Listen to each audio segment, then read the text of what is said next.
It's a magical fusion of storytelling, music, and painting. The story behind a collaboration between artist Bette A and Brian Eno, next. We're totally booked. Rock and roll! Well, I think I'll leave you to your reading. Little Hand says it's time to rock and roll. Rock and roller! We are totally booked. Welcome back to Booked on Rock, the podcast for those about to read and rock. I'm Eric Senich. Our guest is artist and writer Bette A. She is the author of the upcoming book, Slow Stories, a short story collection. A vinyl art collaboration with Brian Eno is due out March 3rd. It's available now for pre-order. We'll get to all of that with our conversation today. Bette, thank you so much for coming on the show. Happy New Year. Thank you. Happy New Year. It's a pleasure to be here. This is a project, according to the promo material, that took 20 years in the making. Yes, my side of things. The book, the first story, the oldest story in the book I started writing, I think in 2006 while I was still in art school. Wow. Okay. And many of they're short stories and they're kind of like fables. And I've been reading them in public at readings, but I never published them. And every time I wanted to perform them again, I rewrote them.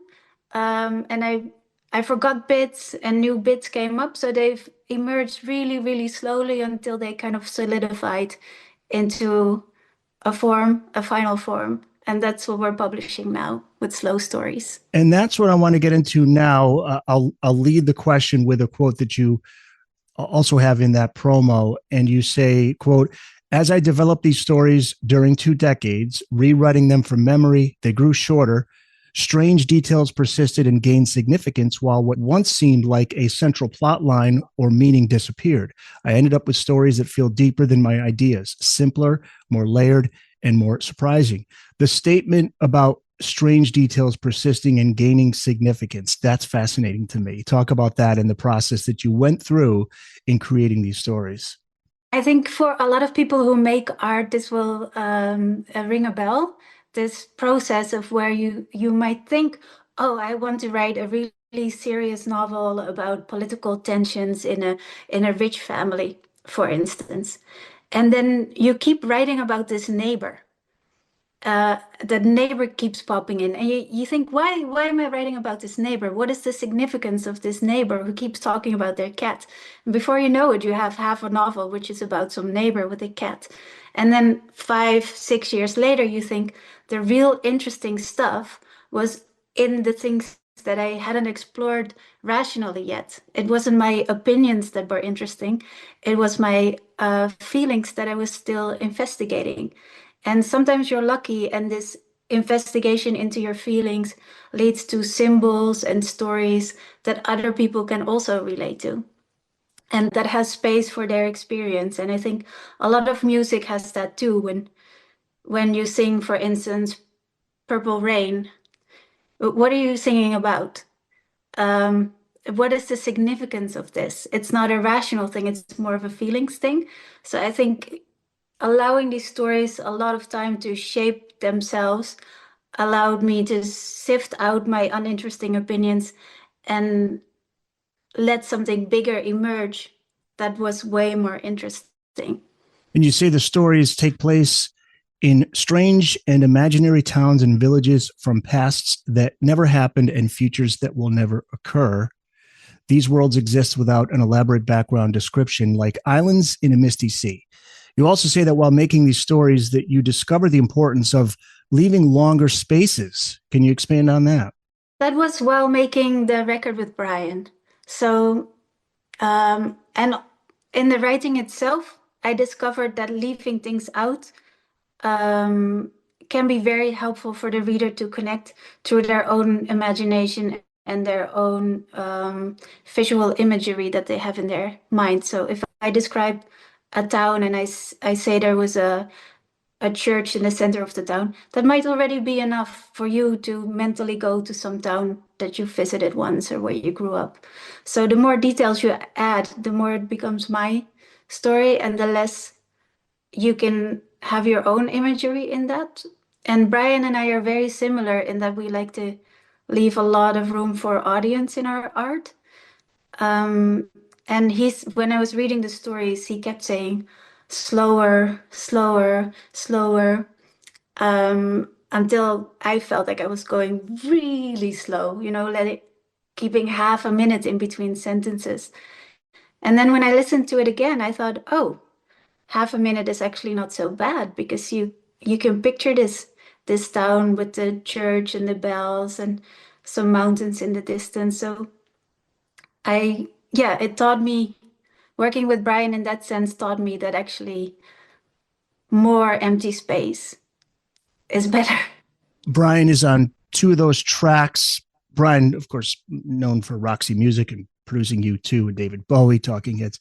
How did you team up with him for this project? You worked with him before on a book. Yeah, Brian and I connected over our shared interest in what art does. Why do we do art? What's the point of it? And our frustration that nobody, in our opinion, had put this into words in a way that we agreed with. And Brian had decades of thinking about this and lecturing about this. And we made a book together called What Art Does, in which we describe why we believe people do art, what is the use of it, why is it important.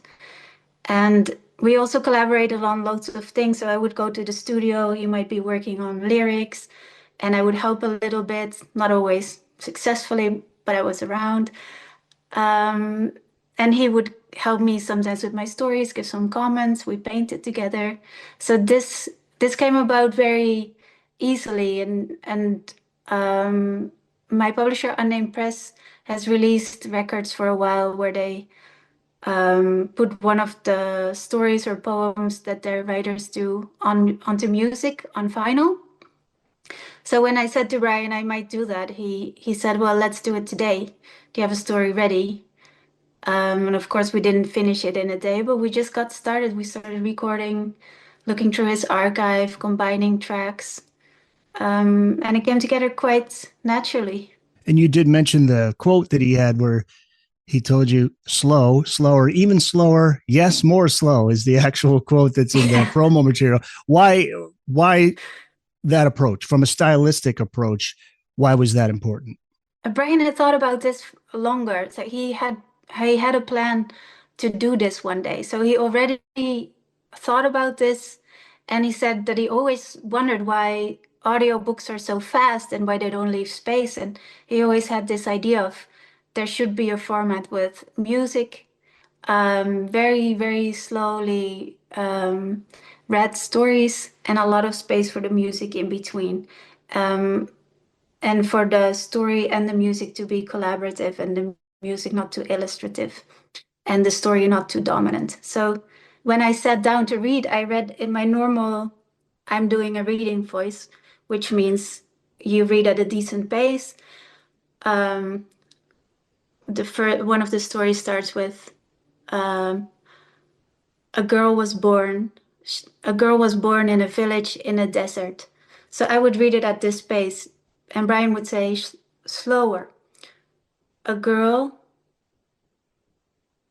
was born, and then 20 seconds, she was born in a village in the desert. With Brian's music next to it, which I didn't have as I was reading, it feels completely pleasant and natural to listen to. It really is like, it brings you into this dreamlike state. As I was doing it in a recording studio, it felt very unnatural to leave these giant gaps.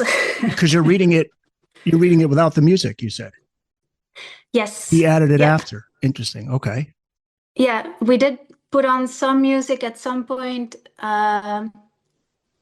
in headphones for me to make the reading less awkward, to get more of a sense of what he wanted to do.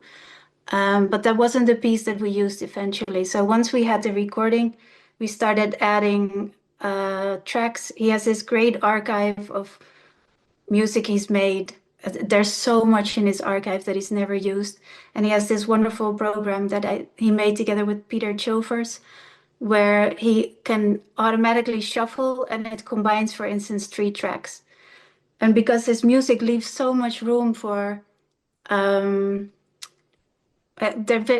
many of the tracks are pretty quiet and are not so dominant. So if you can stack 3 tracks and they might still sound good. So we did all this shuffling, we added some crickets, we took them out, and for both stories we ended up with what I think is really suitable music that adds a lot to the story. Very ambient. Yes. The 2 stories are The Endless House and The Other Village. And I noticed, I think it's on The Endless House where there's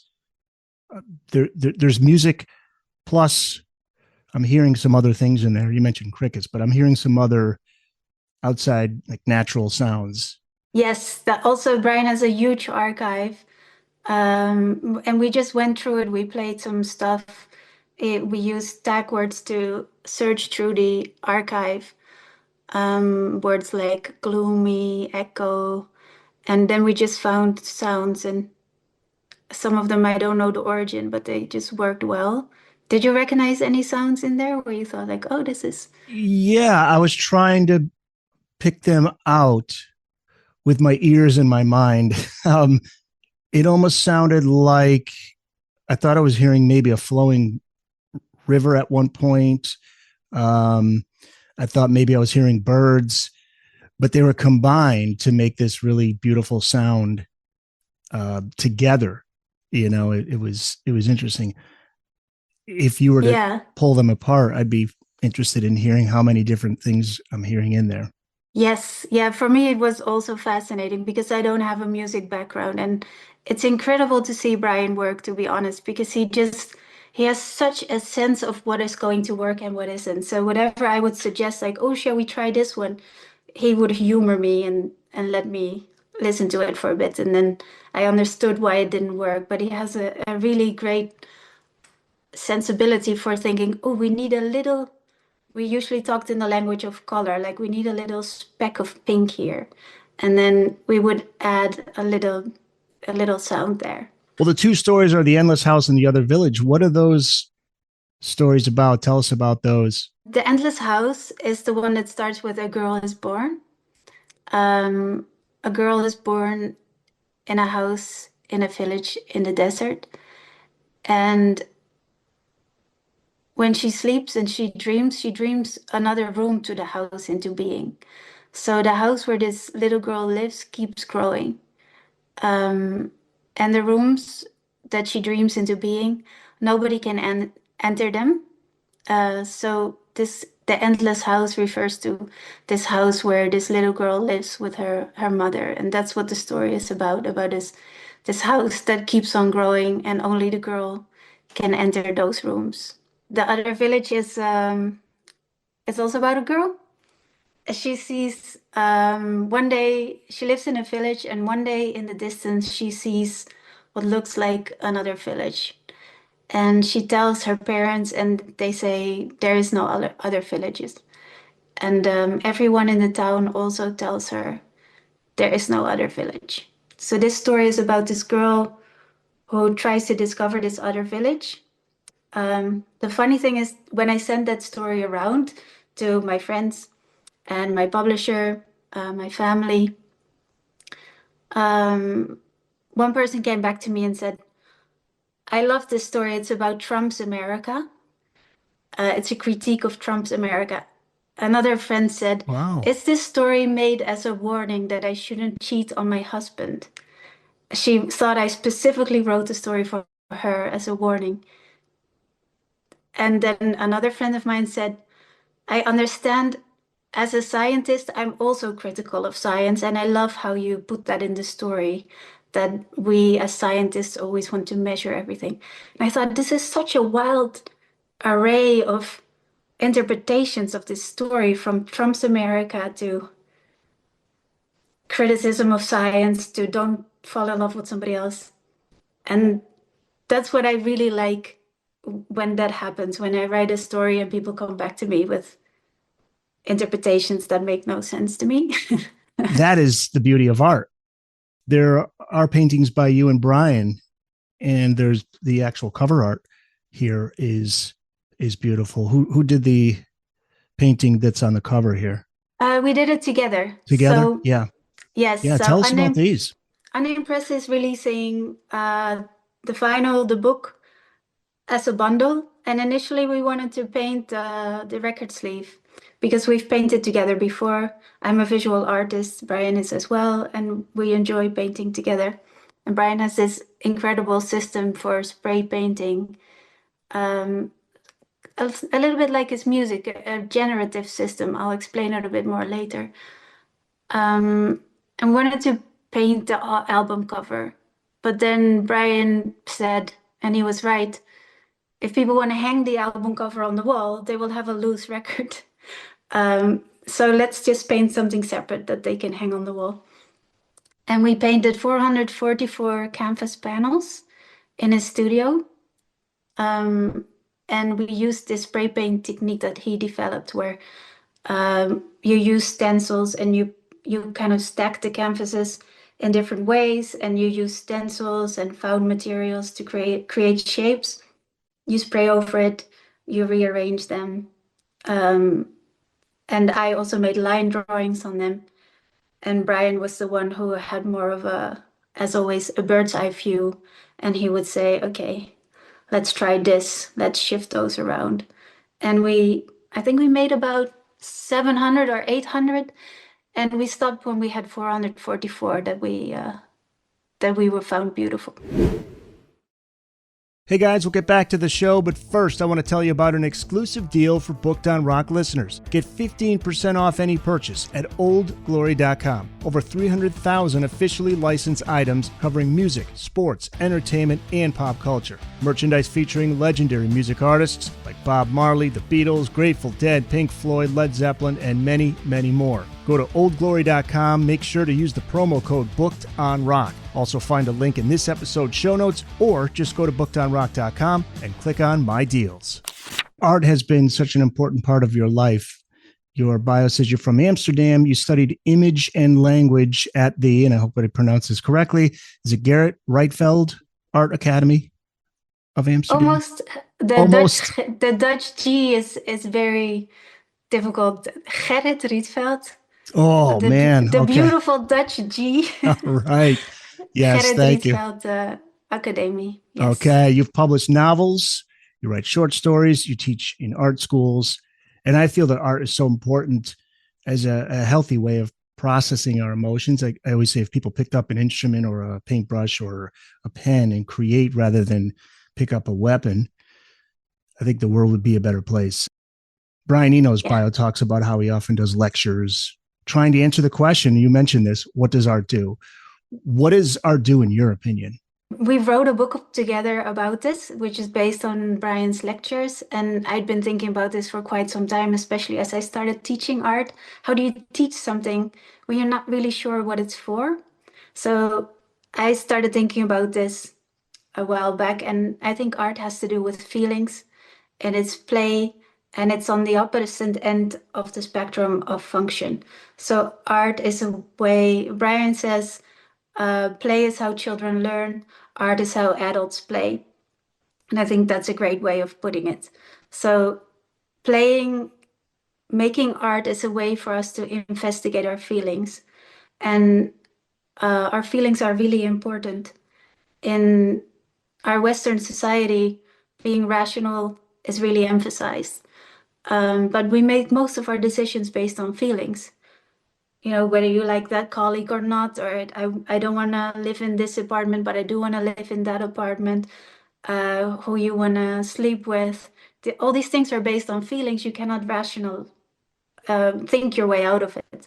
So in order to investigate our feelings, understand them, learn about ourselves, we can make art. And the way I did with allowing my stories to surprise me, which resulted in slow stories, but also my friend saying, is your story a warning that I shouldn't cheat? She used my art as a way of investigating her feelings.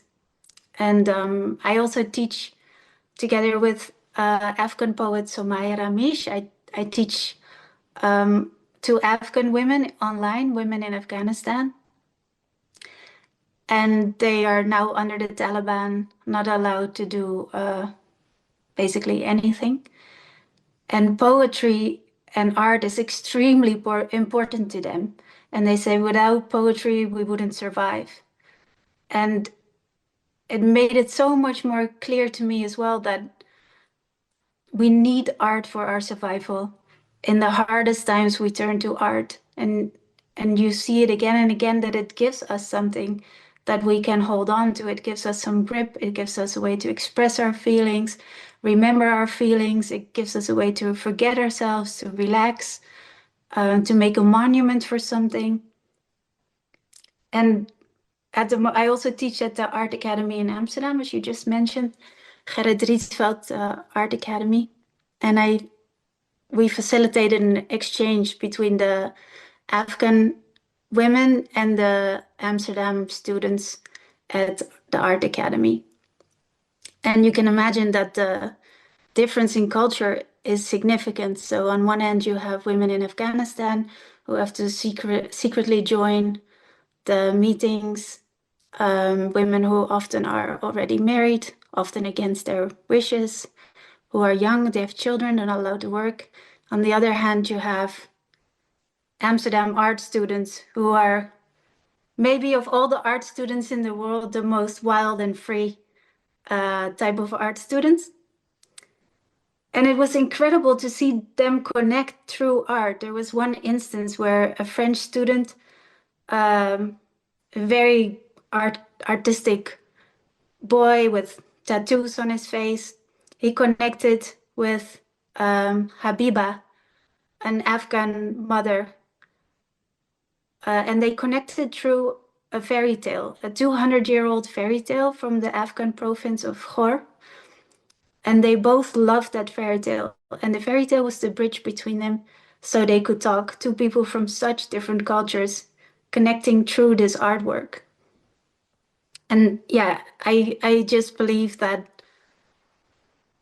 I might be one of the most, the strongest advocates for art.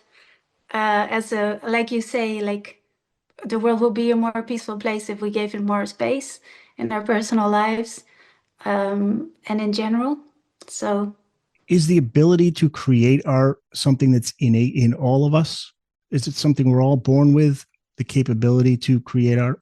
I believe so. I think playing when you're doing something non-functional, when you're making a line on paper and you're looking at how it looks, or you're smearing mud on the wall and you're just looking at, as a kid, you're looking at, what's happening until your parents intervene. That's already art. And whether it is setting the table or making a playlist, I know a lot of people who say, I don't do art. And ever since Brian and I released the book, and if they read it, they come to me and they say, hey, actually, I do a lot of art. I always make playlists when we're in the car, and everybody enjoys them. Or I set the table, or all these little forms of where they do a little bit more than they have to do.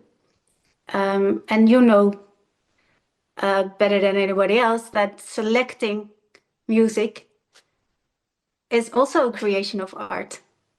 Other people have made the music and you make the selection. And curating is also a form of art. So I think in childhood, there's this stage which is called the rational stage. And I think it's between 9 and 12, where children start to ask, what's the point of this? So I have to learn to ride a bike. Why? Because you have to go to school. Okay. And with art, there's a point where children stop drawing because they say, my drawings are not photorealistic. They're plateaued. They're not getting better. Other kids are better at drawing. My drawings are not realistic enough. I'm going to stop. And I think if we, in our education system, create more awareness of the fact that actually creating photorealistic drawings or becoming the best dancer of all the dancers is not the point of art. The point of art is the process of doing it, and that gives you something. Then I hope that less children would stop at that stage, doing something that they actually enjoy. What do you think? Yeah, I agree. And I think what you're saying is so true in terms of people are creating art. Most of the time, they don't even realize it. It's like when I hear musicians talk about there's music all around us that we don't even realize sometimes. Like you drive by a factory and you hear the pounding sounds of whatever the mechanics are of the factory. That's music right there. The sound of a bird chirping is music. The breeze is music. I mean, it's all there. It's just you have to be open to it and understand it. Absolutely. I met Brian at a dinner and we talked about art, and he said that he gave a lot of lectures about art and about art, what art was for. And we were going to meet up the next day in his studio. And I remember walking to his studio and thinking, if he knows what art is for, is he still playful, or will he become really outcome oriented? If you decide art is to achieve this, do you become really outcome oriented, and do you lose the play? And I was thinking about this. I knocked on the door of the studio and I heard him yell, "The door's open, come in. I'm busy." And I saw him in the middle of his studio with Joe, another artist. And Brian was throwing a bucket onto a chair that Joe was holding. And they had a microphone next to the chair. And Brian said, I found this bucket, and when it hits the wood, it makes an incredibly good thunk sound. And we're trying to catch the thunk sound. So I watched them for 10 minutes throwing the bucket, and then Joe catching the bucket with the chair, trying to get the right thunk sound. And I thought, oh, the playfulness is still alive. Sure. I love it. Yeah. There's a musician, I just watched an interview with a musician recently talking about the importance of emotion in what you're hearing in particular instrument or a song. In other words, don't get too caught up in the technical stuff like the EQ levels or all these technical aspects. How do you feel when you hear something? It may not necessarily be technically correct, but if you're feeling something strong at that moment, then that's what you're looking for. And this was actually a drummer who was talking about a snare drum and looking for a particular snare drum sound. And he's not thinking in technical aspects. He would just be, if it feels right, then that's it. Just as you were saying, trying to capture that. And then you have to recapture that sound and figure out, how did I just do that? You stumble upon things, I find I'm most creative during difficult periods. It's when, I'm most emotional, but everybody's different. Is there a particular time when you feel most creative, a certain time of day or a certain season or a certain mood when you're feeling most creative? Or does it just come out of you unexpectedly? In spring, I very often have this urge to gather all my unfinished projects and finish them. I have this surge of energy, which I always try to use in spring, which I think might be related to I don't know, something that's in the air or something. And I was just saying yesterday to a friend of mine who's an artist and who was very stuck, who was really tired, and she said, "I just cannot create right now. I don't know what to do." And I said that during lockdown, I tried to write because I thought, oh, this is a really good time to write because it's finally quiet. And I struggled because I was stressed with lockdown and the uncertainties, and everything was so confusing. And I thought I'd wasted a lot of time feeling stressed. But when I later went back to the stories, I thought actually all this hard work of mine going on and trying and pushing actually did lead to something. I did get some stuff on paper that was good, that was usable, but it wasn't my best episode. But I do encourage people to keep on trying. I've heard people talk about that too. Every day, at least once a day, go down and pull a pad out or laptop or whatever and start writing, or take the canvas out and just start painting, even if you're not in the mood. Others may say differently. It's all, I guess, the individual approach. What advice would you give to somebody who wants to create paintings, music, writing, any form of art? What would you tell them is the most important thing to, I guess, to start with, if it's somebody who's, a child who's really interested in wanting to create art? I'd say look at the things you're already doing and do some more of it. I feel that a lot of people have this idea in their mind of the kind of art that they would like to do. and sometimes it's other people they admire and they wish to be like that, and they don't pay a lot of attention to the doodles that they make, or the way they hum in the shower. They think, oh, that's just one day I'll make really great art, and meanwhile I'll hum in the shower. So I always say, start with the thing that you're already doing, and do some more of it. Apparently you like humming in the shower. Can you do some more of it? Can you record it maybe, What is it about the humming? And then later we will see if other people also like it. Yeah. Which might really surprise you. Hey guys, thanks so much for checking out the Booked on Rock podcast. If you've just found the podcast, welcome. If you've been listening, thank you so much for your support. And make sure you tell a friend, a family member, share on social media, and let people know about Booked on Rock. And if you do like the podcast, make sure you subscribe, give a 5-star review wherever you listen to the Booked on Rock podcast. We're on Amazon, Apple, iHeart, Spotify, Spreaker, TuneIn, and on YouTube Music. You can check out the full episodes on video, along with video highlights from episodes on the Booked on Rock YouTube channel. Find it at Booked on Rock. Thanks again for listening. Now back to the show. I'm curious now, because we talk about rock and roll in this podcast, and Brian Eno is such a big part of rock and roll. I'm curious as to if you have any favorite rock bands or artists. Actually, my favorite band, you can see the Van Halen logo behind me. The Van Halen brothers are from Amsterdam. And actually, it was Alex Van Halen who was bringing up that point about the snare drum. But I'm curious if you have any favorite artists, bands. I listen to a lot of music while I write. And that is usually music that leaves a lot of space for my brain to do stuff. So I listen to piano music. Brian's Mixing Colors album is one of the things that I listen to. I also listen to wilder piano music, Julius Eastman. I love reggae, especially the older reggae. And I would say very much someone who enjoys music without having any talent to ever make it. So as someone who makes visual art, writes, it's so nice to just enjoy an art form and have no ambition to get involved in it. Yeah. It's really relaxing for me. Isn't it true? Yes. Yeah. So true. I always say I love talking about all of these musicians because to me I don't know how they are able to write such beautiful music. Like, where does it come from?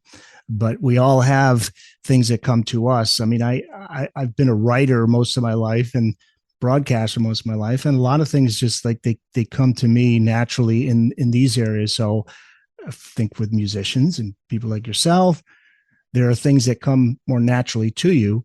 But musicians, boy, it's just, I talked to a musician the other 2-3 weeks ago who's says songs come to him all the time, and his wife will tease him. They'll be in the grocery store, and she's like, "You're writing a song right now, aren't you?" And he's like, "What are you talking about?" She says, "You're not. You're bobbing your head." And it's like, man, that flow that it's coming through you of art is a beautiful thing. Whatever it is, music, painting, poetry, whatever. I want to finish with the proceeds of this project. They go to charities, correct? Yours, you have 2 charities, or yours is one and Brian has one, right? Yeah, Brian has founded Earth%, which channels money from the music industry into projects that help benefit the health of the earth and the oceans. And I have co-founded a foundation called Turquoise, where artists and scientists work together on social projects. And one of the projects is the Heroines Movement, which is a project where teams all over the world make children's books about women role models. Again, with the idea that art can be a great way to connect to people. Children's books with stories and images can inspire children to dream bigger. And we also fund Afghanistan online school with this program. We do all kinds of great projects where artists and scientists get together to do something impactful, direct and impactful. So those are the two charities. So the money from the bundle funds our work. Well, let's talk about where people can go now to pre-order, because it doesn't come out till March 3rd, but it's important to get the word out now because people can pre-order. Slow Stories, a short story collection. Where can people go to pre-order this? Is there one particular website we should direct them to? Yes, they should go to the website of Unnamed Press, the publisher. Okay. And then if they click on vinyl, they will see there is the bundle. And if you buy the bundle, you get the vinyl, the album, you get a hardcover book, and you get an original artwork, 20 by 20 centimeter canvas that was painted by me and Brian. Okay. And that's the bundle. And it's a limited edition of 444. Yes, and I'm looking at it here. Yep. I'll put the link in the show notes so people can just go right there, click on the link, and pre-order.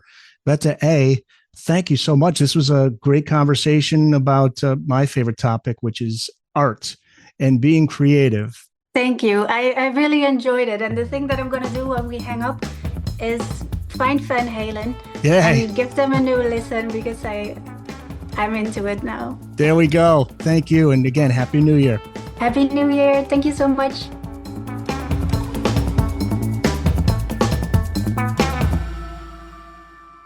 That's it. It's in the books.